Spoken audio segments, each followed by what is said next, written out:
नमस्कार, मैं हूं अजय और आप देख रहे हैं 18 की पंचायत। तो कोरोना महामारी से जंग को मौके में बदलने के लिए, अवसर में बदलने के लिए पीएम मोदी का मंत्र और सीएम योगी का मॉडल अब रंग ला रहा है। देश के दूसरे राज्यों से 7 से 10 लाख फंसे मजदूरों को यूपी लाने का महा प्लान अब तैयार किया जा रहा है। कैसे अंजाम दिया जाएगा इस पूरे प्लान को, किस तरह की तैयारी हो रही है और इसके क्या क्या मायने हैं, आज पंचायत में करेंगे चर्चा। लेकिन पहले आप देखिए यह रिपोर्ट।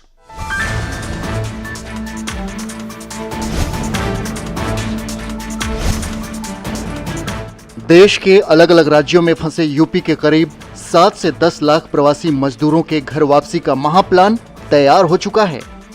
सीएम योगी ने राज्य के 75 जिलाधिकारियों को निर्देश दिया है कि इन प्रवासी मजदूरों को क्वारंटीन करने के लिए पूरी व्यवस्था तैयार की जाए।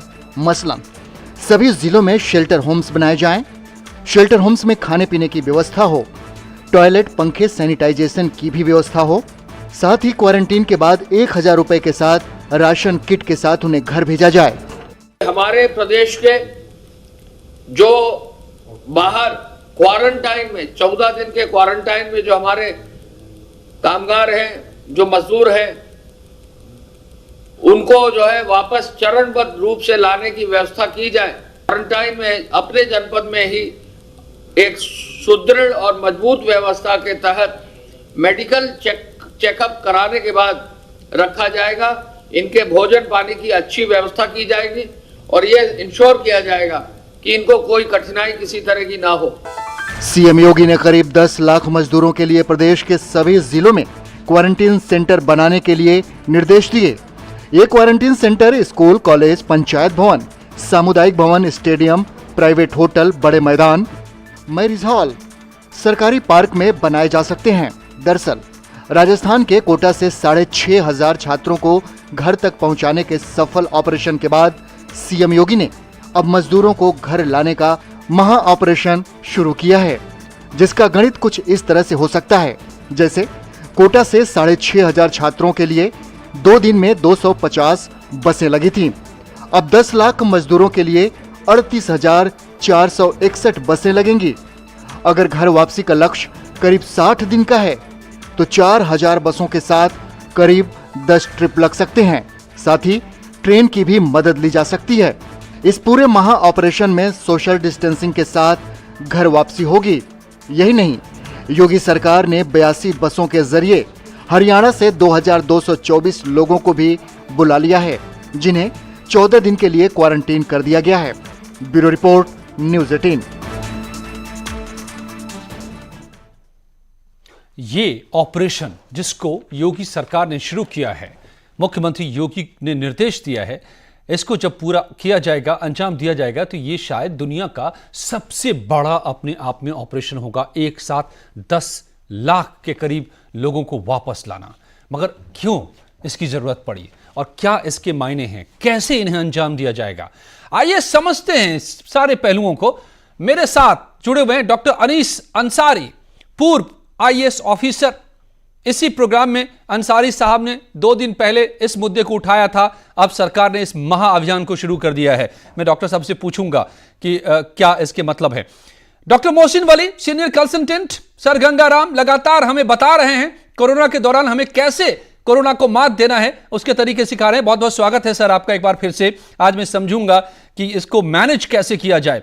जगदीश शर्मा साहब, कांग्रेस के नेता, मेरे साथ जुड़े हुए हैं, और आलोक अवस्थी साहब, बीजेपी के प्रवक्ता। स्वागत है आप सभी मेहमानों का। डॉक्टर अनीस अंसारी, मैं सबसे पहले आपसे समझना चाहूंगा, आपने क्यों उठाया था कि मजदूर को लाया जाए वापस, और जब अब लाए जाने का अभियान शुरू किया जा रहा है तो हाउ टू मैनेज 10 लाख के करीब मजदूर हैं जिनको लाया जाना है।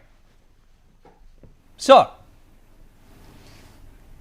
मैं पिछले 1 महीने से, जब से लॉकडाउन शुरू हुआ, बराबर ये विनती करता रहा हूँ फेसबुक, ट्विटर और सरकारी जो अफसर हैं हमारे सीनियर यूपी के, कि माननीय मुख्यमंत्री से अनुरोध करना चाहिए कि जो लोग फंस गए हैं बाहर, उनको वापस लाया जाए बहुत ही सही तरीके से, यानी ट्रेनें चला के और बसों के ज़रिए।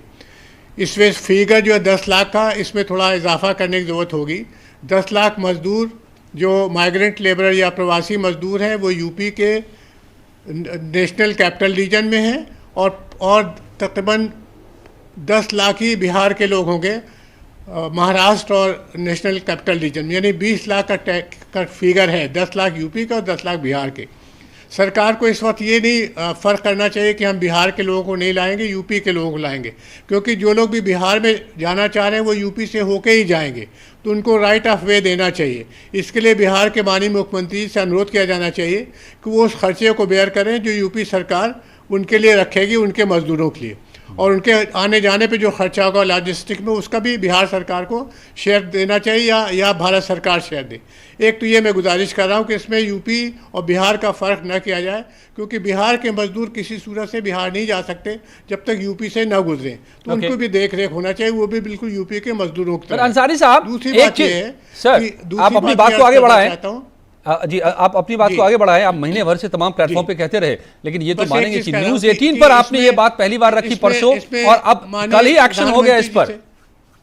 न्यूज़ 18 पर आपको पहले रखना चाहिए था, बहुत पहले एक्शन हो जाता। बहुत ही गौरवान्वित।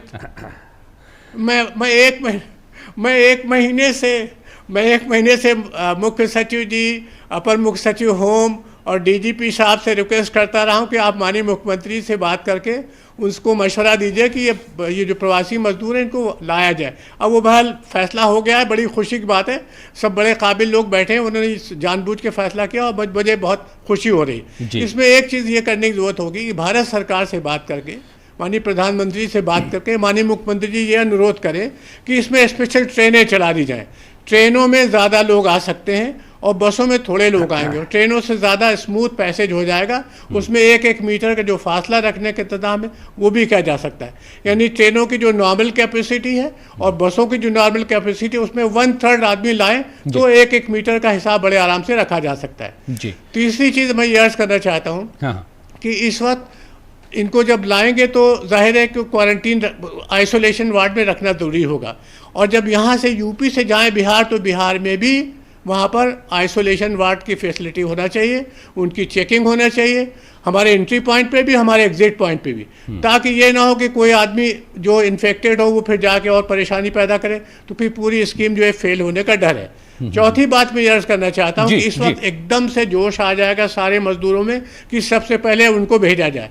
इसमें कोई ऑर्डर क्रम फॉलो होना चाहिए, चाहे अल्फ़ाबेटिकल ऑर्डर से कर दें, चाहे फर्स्ट कम फर्स्ट गो कर दें, यानी जो मजदूर पहले आ जाता है उसको पहले भेजने का इंतजाम करें, जो बाद में आए उसको बाद में भेजा जाए, या का खा गा के अनुसार लोगों को ले लें, ताकि सबको पता हो। और आखिरी बात ये कहना चाहता हूँ कि इनके फ़ोन नंबर से, इनका एक डेटा बना के फ़ोन नंबर से इनकी फैमिलीज़ को बता दिया जाए कि आपके घर के जो मुखिया हैं या मजदूर हैं वो आ गए हैं हमारे यहाँ सूबे में, इस ज़िले में रखे गए हैं, और वो उनका खाने पीने का इंतज़ाम हो रहा है, कोई फिक्र की बात नहीं, उनके इलाज का इंतज़ाम हो रहा है, और हम उन लोगों को सेफली आपके होम टाउन में भिजवाने की व्यवस्था सर। इससे जो साइकोलॉजिकल स्ट्रेन है मजदूरों में, फैमिली में, वो घट जाएगा। जी, आपने जो बातें कही हैं, पहले मैं ये साफ कर दूं, जगदीश जी मैं आपके पास आऊंगा, लेकिन पहले मैं एक्सपर्ट्स से समझ लेना चाहता हूं इस पूरे ऑपरेशन के बारे में। अनीस अंसारी साहब IAS ऑफिसर रहे, और फिर डॉक्टर वली साहब के पास मैं जाऊंगा, लेकिन जो उन्होंने सवाल उठाए हैं, मैं जरा एक आंकड़े सरकार ने जो सामने रखे कि 7 से 10 लाख प्रवासी छात्रों को यूपी में लाया जाएगा, और जिलाधिकारियों को निर्देश दे दिया गया है जिलों में शेल्टर होम्स बनाए जाएं, 14 दिन क्वारंटाइन के इंतजाम किए गए हैं, और यह भी कहा गया कि जो पहले से क्वारंटाइन वहां पर रह चुके हैं उन्हीं को पहले लाया जाएगा, वहां जहां से लाया जाएगा वो उनको वहां पहले क्वारंटाइन होना पड़ेगा 14 दिन, इसके बाद फिर यहां भी 14 दिन क्वारंटाइन रखा जाएगा। शेल्टर होम में खाने पीने की व्यवस्था होगी, टॉयलेट, पंखे, सैनिटाइजर्स का इंतजाम होगा। 2 महीने के अंदर करीब 10 लाख लोगों को लाने का लक्ष्य है, 2 महीने का वक्त रखा गया है इसके लिए, सो चरणों में लाया जाएगा धीरे धीरे, और जब क्वारंटाइन के बाद उनको घर भेजा जाएगा तो साथ में खाने पीने का सामान, राशन का किट और 1000 रुपए ये दे करके उनको घर भेजा जाएगा, ताकि घर पर जाकर के भी उनको तुरंत इन सब चीजों की असुविधा नहीं हो। बट डॉक्टर वली, क्या मेडिकल फ्रेटर्निटी को चिंता इस बात की हो सकती है कि इतनी बड़ी संख्या में इन्फ्लक्स होगा, आप तमाम चेक पॉइंट्स बना रहे हैं, फिर भी गुंजाइश तो नहीं होगी कि बीमारी और फैल जाए?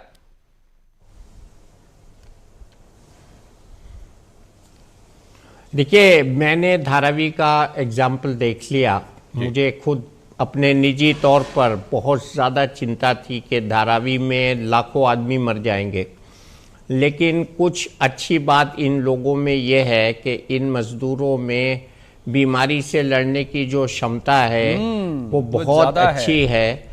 और अगर इनका डिप्रेशन ठीक हो गया और ये नॉर्मल मूड में आ गए तो फिर इनके अंदर और अच्छी वो शक्ति पैदा हो जाएगी। ये मैंने एक चैनल पे बोला था करीब 15 दिन पहले कि बच्चे की तरह से हैं और बच्चों की तरह ये कह रहे हैं कि मम्मी मम्मी मैं घर जाऊंगा। तो वो वाला कहीं जो बॉडी को बचाने का एक इनेट इम्यूनिटी का रोल होता है वो बहुत ज़रूरी होता है। इनको डिप्रेशन से निकालना है, इनको इस बात की सिक्योरिटी देनी है कि हम इनको ज़बरदस्ती नहीं कर रहे हैं, ये आज़ाद हैं और हम इनके साथ हैं।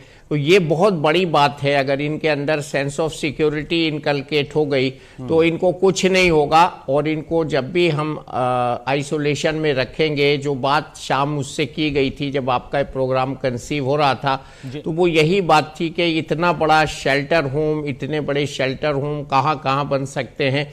तो जो जो स्कूल खाली पड़े हैं, स्टेडिया खाली पड़े हैं, बड़ी बिल्डिंग्स खाली पड़ी हैं, जो अनऑक्यूपाइड फ्लैट्स खाली पड़े हैं, उनको इस्तेमाल किया जाए और इन लोगों को वहाँ रखा जाए। और उसके बाद इनको जब अच्छा खाना दिया जाएगा तो फिर इनकी इम्यूनिटी अच्छी हो जाएगी और इनके अंदर खुद में भी बीमारी के लड़ने से की जो ताकत है वो बहुत अच्छी है। तो मैं इसमें बड़ा ऑप्टिमिस्टिक हूँ। हालांकि थोड़ा देर से हो रहा है ये काम, लेकिन देर आयत दुरुस्त आयत। लेकिन हमको एक स्कीम और बनानी पड़ेगी इसके बाद कि इनको रिहेबिलिटेट करके जब इनकी दोबारा ज़रूरत होगी काम पे, तो वो ये काम पे इनको कैसे लाया जाएगा, ये भी इसका एक प्लान जो है चार्ट आउट करना पड़ेगा। मेडिकल एतबार से ऐसा कुछ नहीं मैं देख रहा हूँ कि इनको कोई कष्ट होगा या कोरोना से ग्रसित हो जाएंगे या वजह से किसी को कष्ट नहीं होगा, बीमारी नहीं महामारी फैल जाएगी, सडन डेथ्स हो जाएंगी। जी ऐसा नहीं होगा, नहीं होगा। अच्छा डॉक्टर साहब, बिल्कुल नहीं होगा। मैं ये बार बार उठा रहा हूं इस मुद्दे को। डिस्टेंसिंग मेंटेन करेंगे। मैं आगे बढ़ूं इससे पहले जल्दी से आपसे समझ लेना चाहता हूं, क्योंकि आप जैसे एक्सपर्ट मेरे सामने होते हैं तो मेरे सवाल आने लगते हैं सामने। आपने जो बात कही है मैं भी ऐसा महसूस कर रहा हूं। क्या यह सही है कि जो जितना संपन्न तबका है इस वक्त, पूरी दुनिया की बात मैं कर रहा हूं, देश और दुनिया की, वो ज्यादा खतरे में है, उनकी इम्यूनिटी उतनी वीक है। जो जितना नीचे का तबका जिसको हम मानते हैं, जो रगड़ के मेहनत करता है, शारीरिक श्रम करता है, उसकी इम्यूनिटी बेहतर है और वो बेहतरी से लड़ रहा है इस बीमारी से, उसको असर नहीं हो रहा है। क्या ये सही है मेडिकली? हाँ, ऐसा देख रहे हैं हम, और ऐसा देख रहे हैं और ये देख के बाहर के मुल्क बहुत ताज्जुब कर रहे हैं। कल वो जो परसों शख्स चलता जा रहा था जिसकी बच्ची ने रास्ते में दम तोड़ दिया था, उसके मैंने काफ के मसल्स देखे। उस शख्स के एकदम टेक्स्ट बुक पिक्चर, एकदम बढ़िया काफ के मसल्स थे। तो इन लोगों की सेहतें अंदर से बहुत अच्छी हैं। ये हमारा वो मजदूर तबका है जो अपना खून पसीना बहाता है, दिन और रात मेहनत करता है और एडवर्स सिचुएशन में रहता है, रूखा सूखा खाता है और वो अपनी उन लग्जरीज में नहीं रहता। क्योंकि अमेरिका में इस पे आज बहुत काम हो रहा है कि वो लोग पक्का पकाया भोजन ले लेते हैं, मसाले उनके जो है नहीं होते खाने में, उनका खाना जो है जंक फूड होता है, उनका खाना रैक पे और शेल्फ पे रखा हुआ होता है।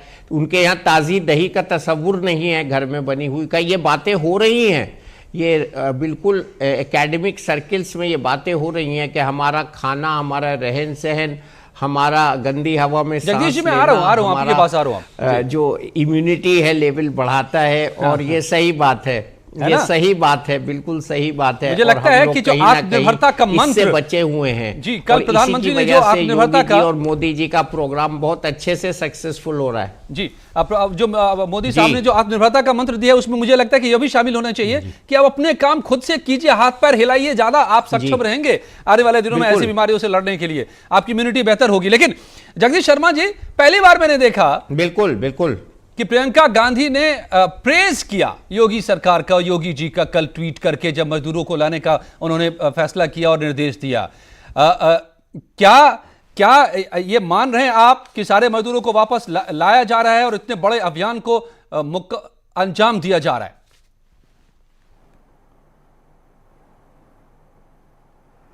अजय जी, सबसे पहले तो मैं आज आपकी हंसी पर बात करना चाहता हूं। आज राजनीति आपने कर दी। प्रियंका गांधी, सोनिया गांधी, राहुल गांधी और राहुल प्रियंका गांधी सैनी और डॉक्टर सैना और डॉक्टर अंसारी भी पहले दिन से कह रहे थे कि मजदूरों को अपने घर लाए। हम बधाई दे देते हैं मुख्यमंत्री जी को, उन्होंने अच्छा काम करा है। और प्रधानमंत्री से आज भी अपील करते हैं, उत्तर प्रदेश के नहीं पूरे देश के मजदूरों को घर पे लाना चाहिए। ये अच्छी काम है।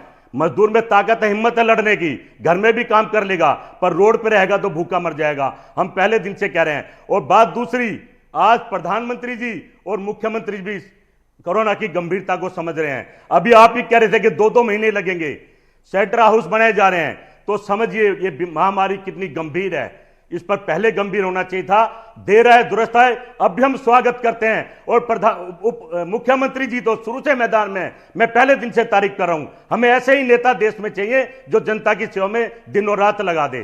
पर उस पर राजनीति आज आपने करी, हमने नहीं करी। बस मैं यही कहना चाहता था आपसे। ओके, क्या राजनीति आपकी करती भाई? हंसी आलोक अच्छी अवस्थी लगी जी, मुझे। आलोक अवस्थी जी, आप जी धन्यवाद करूंगा कि कांग्रेस के प्रवक्ता ने हमारे मुख्यमंत्री जी की तारीफ करी।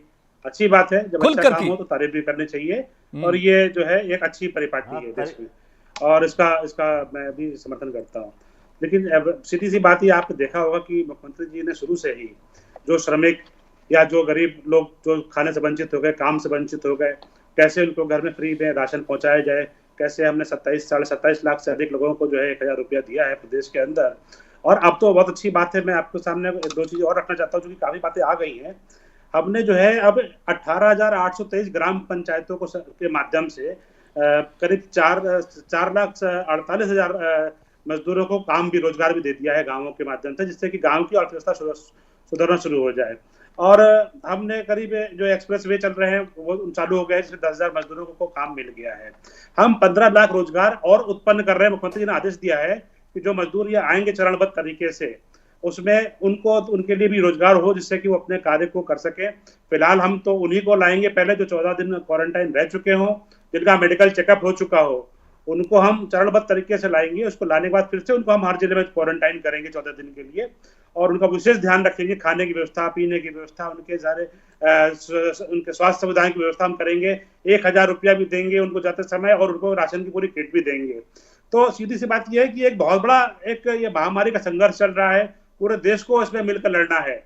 इसमें इस समय हम अपने सारे संसाधनों को हम जो है इस्तेमाल कर रहे हैं। तमाम स्वायत्त संस्था, तमाम देश के तमाम और हर वर्ग के लोग इसमें सहयोग कर रहे हैं। जनता भी सहयोग कर रही है, क्योंकि वो क्वारंटाइन होकर के अपने घर में रह रही है, क्योंकि उसे मालूम है कि घर जाएंगे तो हमको कोरोना मिलेगा, घर के अंदर हम रहेंगे तो हम सुरक्षित रहेंगे। तो यही बात आपके माध्यम से कहना चाहता हूँ, ये देश साधु संतों का देश रहा है, बड़े बड़े महात्मा का देश रहा है। यहाँ पर आप देखेंगे कि विदेशों में जिस तरीके से मृत्यु हुई है, जितने लोग बीमार हुए हैं, हमारा देश बचा हुआ है। आज 5 लाख के ऊपर अगर देखेंगे तो हमारे पास 5 लाख टेस्ट में खाली 22,000 ही आए हैं। उसके मुकाबले अगर आप देखेंगे तो अमेरिका में 1 लाख, यूके में 1,20,000, इटली में 80,000, इस मात्रा में जो है 5 लाख के टेस्ट पे जो है लोग बीमार हुए थे। ये बड़ी खुशी की बात है कि देश में ये स्तर गिर रहा है, और मुझे लगता है सरकार जल्दी काबू कर ले जाए इस पर। एब्सोल्युटली। डॉक्टर अनीस अंसारी साहब, आपने उठाया मुद्दा कि एग्जिट का, कि फिर वापस जब ये काम पर जाए। मैं उठा रहा हूं मुद्दा कि क्यों नहीं यूपी में इनको एंगेज किया जाए, इनके लिए रोजगार पैदा किया जाए। 15 लाख रोजगार की बात अभी अवनीश जी ने कही, सीएम ने घोषणा की है कि पैदा किया जाए अगले 2 महीने 3 महीने के अंदर। हम यूपी को पावर हाउस क्यों नहीं बनाएं आत्मनिर्भर बनने के लिए? यहां डेवलपमेंट की जरूरत है, डेवलपमेंट का गैप है, एंड हमारे पास बड़े प्रोजेक्ट्स हैं। इन हाथों को यहीं क्यों नहीं काम?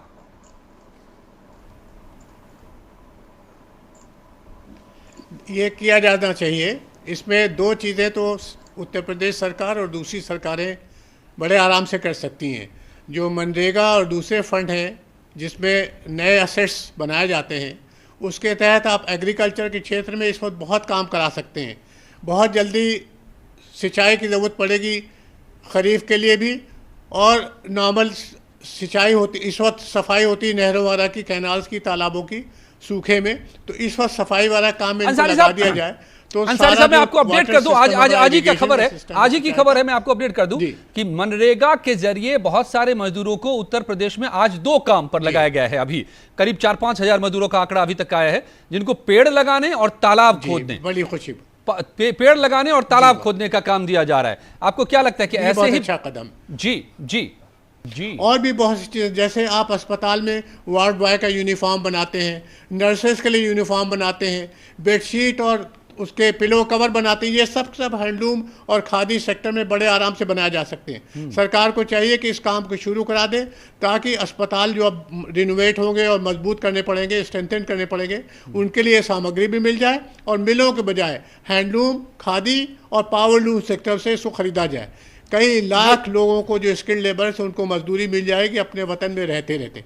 एक और चीज़ मैं अर्ज़ करना चाहता हूँ जी।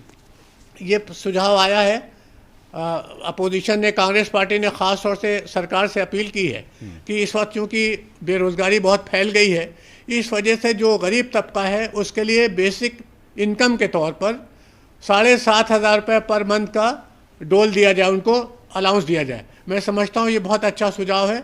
भारत सरकार को इसमें स्टेट सरकारों की मदद करनी पड़ेगी, क्योंकि खाली राज्य सरकार अपने भरोसे पर इतनी बड़ी अमाउंट नहीं दे सकती। लेकिन भारत सरकार के पास फंड है, उसको चाहिए कि वो 7,500 रुपये पर महीने के हिसाब से जो बेरोज़गार हो गए हैं मजदूर, यूपी के तकरीबन 10 लाख के करीब मजदूर हैं जो यूपी के बाहर हैं, उन सबको डोल देने की ज़रूरत है।